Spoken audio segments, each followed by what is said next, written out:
Hey everybody, I doubt this game needs any introduction, but if you don't know, this is Banjo Kazooie, and your host for this Let's Play is yours truly, Owen Quillion. As you likely know, Banjo Kazooie is a beloved 3D platformer released on the Nintendo 64 in June of 1998. It was made by Rare, who saw its heyday on the Nintendo 64 with games like Perfect Dark, Jet Force Gemini, GoldenEye 007, the Donkey Kong games of that era, Conker's Bad Fur Day, all those good games. But this game and its sequel, Banjo-Tooie, are what really captured people back in the day. And even if you aren't familiar with the bear and bird duo, you have likely heard someone or another chattering about this new game, Yooka Laylee, that just came out a few weeks ago. The short version is the guys what made up Rare way back when are now at a different company, and they said, hey, we want to make a game just like Banjo-Kazooie, give us a bunch of money, we'll do that. And their Kickstarter was successful. They released the game April 10th, I believe, just this year. And I'm actually going to be playing through Yooka Laylee in tandem with this, partly because I think it's just cool to play the original game and its successor back-to-back like this, and partly so I can babble about what made the genre great in the first place, what Yooka Laylee did and did not do to bring that genre into the future, how it stacks up as a spiritual successor to Banjo-Kazooie, all that good stuff. I will be covering Yooka Laylee, obviously in a different series, but I will be linking to that at the end of this video, and in the description of the videos. Now, I'm not going to go through the whole big long cutscene. The gist is Gruntilda is an evil witch. She stole Banjo's underaged minor sister, I should add, to steal her beauty and become the fairest in the land. Banjo slept through it, of course. And now we have to gain all our starter moves. The chatter that they're doing, I'll let it slow for just a little bit, is part of Rare's signature, and a lot of people don't like that. I could take it or leave it. It does slow down the dialogue a fair bit, but you can speed through it by holding pretty much any button. Now this is the Xbox 360 version, which, as you may or may not know, Rare was a second-party Nintendo company back in the day. I do not want the training. Thank you, Bottles. But they were acquired by Microsoft in 2002, 2003, something like that. And they promptly proceeded to lose a bunch of talent, release a bunch of bad games. I do not have the ability I was just trying to use, which is unfortunate. Anyway, but they did go back and take some of their IP and update it. I believe the newest version of Banjo-Kazooie is actually on the Xbox One. I assume it's just this one updated, actually. But there's like a 30-in-1 replay pack of all the good Rare games. Maybe they aren't all the good ones. Anyway, the other changes to this version, or actually all the changes, I don't think I've actually mentioned any, are you do not have to recollect anything. Like, in the original game, if you went in and collected some of the collectibles and then left, that would not be memorized. It just kept your high score, which kind of sucked if you died or had to leave or anything like that. Oh, right, I need to go. The honeycomb I collected just a moment ago is basically a heart container. And there are two of them here in the starter area, which I would have collected if I'd done all the basic move training. But I figured that that was not amenable to the viewing public. So now I only need 4 more of those, and I'll have another honeycomb in my life bar, which I currently have 5, which should be more than enough for anything in these early sections. Anyway, the good things about the Xbox 360 version. You collect something and it's collected for good. You don't have to worry about all the high-scored nonsense. There is an analog camera. It moves nice and smooth. Whereas you will recall the Nintendo 64 had a single control stick which was used for movement. That meant that your camera was on the C buttons, so you could only move, you know, a certain number of degrees in the circle with each, and that was disorienting. I watched a friend play on the Nintendo 64 emulator lately, and just, yeah. There were some graphical tweaks, some textures were upgraded, mostly on stuff like buttons or in the menus to make it look a little better in high def. And the most important thing is the Xbox 360 controller is nothing like the Nintendo 64 controller. So I'll let this cutscene play out. This is Grunty scrunched in there. That's Tooty. All that's going to go into that. It's going to be weird. Anyway, the 360 controller, nothing like the 64 controller. The weird multi-banana thing, as you may recall if you were around for that. So I'm going to constantly be messing up my inputs, just doing it all wrong, I'm sure. You'll have to bear with me there, folks. And I'll probably show it off at some point, but there's a game over sequence. Whenever you lose all of your lives, or even if you quit the game, which plays out from there.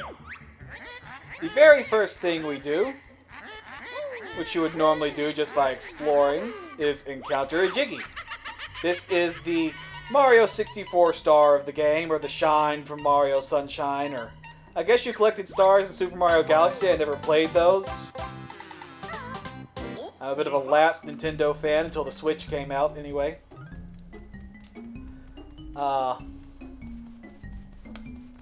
Jiggies are jigsaw puzzle pieces, and that is how you open the worlds in this game. You find a Jiggy pedestal, you solve the puzzle, which I'm pretty sure in this game you just place the Jiggies. We know, bottles. It's incredibly simple. I believe in Banjo-Tooie there was actually a mini-game where you had to correctly unscramble the pieces. Whether that was a good thing or not, it's up for debate. We will probably let this video go through all of Mumbo's Mountain, the first level in the game, because I did a test play. I know where everything is. I watched my friend stream it not a couple weeks ago. We should be able to do it real quick.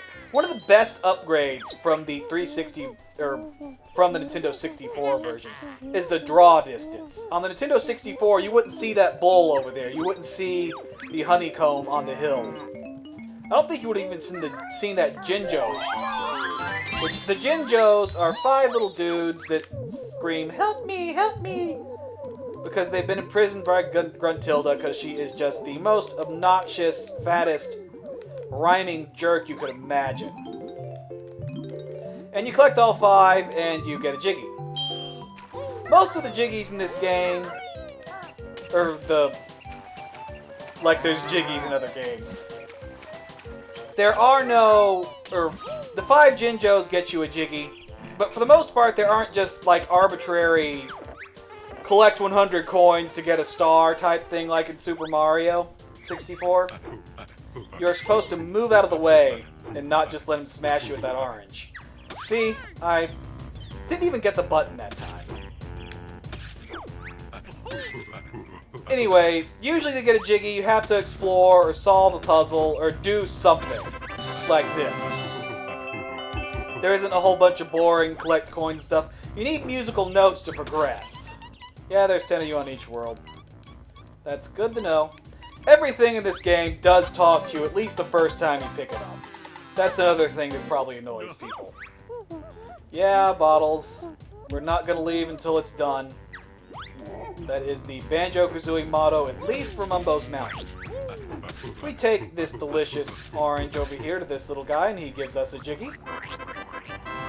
One major difference in Yooka Laylee in this game, I believe there are 9 levels in this world, because there's 100 Jiggies, 10 in each world, plus 10 in the hub world of Gruntilda's lair.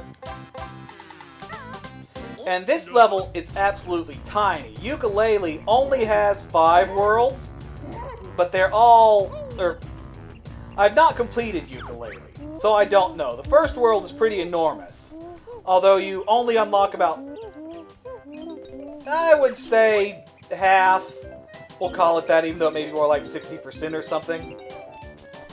And then you have to spend more of the pages, they're called in that game, to unlock the rest of the world. So there's 5 distinct worlds, each cut up into 2 distinct slices. So, and the first bottles. Okay, thank you. He gives me the most important skill in the game, the Talon Trot. which means I can offload all of my walking onto my tiny little bird buddy, Kazooie. I keep mashing the button to skip through the dialogue. You just hold it. It would be gotten through fast if I would just hold it. And yeah, this is... I hope you enjoy those squawking noises, because you're going to hear that for the rest of eternity. It speeds things up so much. Anyway, so the first world of Yooka Laylee, it's pretty big. You unlock it again, it gets really huge. And then as you progress, it seems like I only doubled the size of the first world. Because the later worlds seem to start smaller and expect you to unlock them earlier because you've acquired more pages. Like the final world barely had anything in it as far as I can tell. I do not have the ability to do this yet. If I had thought about it, I would have routed out just what I want to do in this level to cut down on the length, but this is what it is. Anyway, one major bad point about Yooka Laylee at this point in time, they're going to update it as far as I know, is the camera. Observe that the camera, it's following me by whenever I go to the left or the right, it just scrolls in that direction. In Yooka Laylee, once you move a certain distance, it will say, "Oh, you want me to be behind you, right?"